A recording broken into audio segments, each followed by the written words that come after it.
જંબુસર નગરમાં ડોક્ટર બાબા સાહેબ ભીમરાવ આંબેડકરના 135મા જન્મોત્સવની ભવ્ય ઉજવણી કરવામાં આવી। ભારતીય બંધારણના શિલ્પી અને સમાજ સુધારક ડોક્ટર બી.આર. આંબેડકરની 135મી જન્મજયંતિ નિમિત્તે જંબુસર ખાતે દલિત એકતા મંચ દ્વારા ભવ્ય ઉજવણીનું આયોજન કરવામાં આવ્યું હતું। જંબુસર નગરમાં દલિત એકતા મંચ દ્વારા બાબા સાહેબની ભવ્ય શોભાયાત્રાનું આયોજન કરાયું હતું। આ શોભાયાત્રા નગરના મુખ્ય માર્ગો અને રાજમાર્ગો પરથી પસાર થઈ હતી।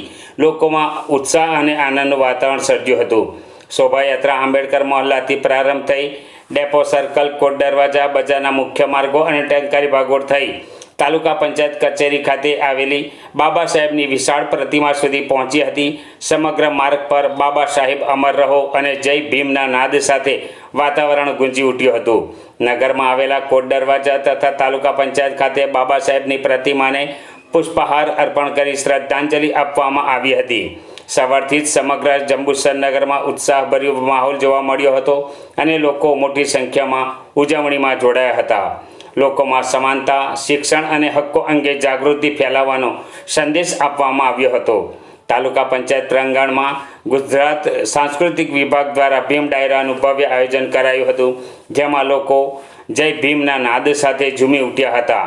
આ શોભાયાત્રામાં જંબુસર નગરના આગેવાનો, અગ્રણીઓ, દલિત એકતા મંચના યુવાનો, ભાઈઓ બહેનો તેમજ અબાલ વૃદ્ધ મોટી સંખ્યામાં ઉપસ્થિત રહ્યા હતા, જેના કારણે સમગ્ર કાર્યક્રમ ખૂબ જ ભવ્ય અને યાદગાર બન્યો હતો। ડૉક્ટર બાબા સાહેબ આંબેડકરની 135મી જન્મજયંતિ નિમિત્તે દલિત એકતા મંચ દ્વારા આજરોજ આંબેડકર મોહલ્લામાંથી શોભાયાત્રા નીકળી કોટ દરવાજા આવીને કોટ દરવાજાથી નવયુગ વિદ્યાલયની આવી અને પ્રોગ્રામને અહીંયા આગળ બહુજન સમાજ અને તમામ લોકોએ ઉપસ્થિત રહી મહિલાઓ, યુવાનો અને વડીલોએ જે સહકાર આપ્યો અને બાબા સાહેબ આંબેડકરની આ જે સફળ રેલી બની છે એ બદલ એમનો ખૂબ ખૂબ આભાર અને મીડિયા, પોલીસ કર્મી એમનો પણ ખૂબ ખૂબ આભાર માનું છું। જય ભીમ, જય સંવિધાન।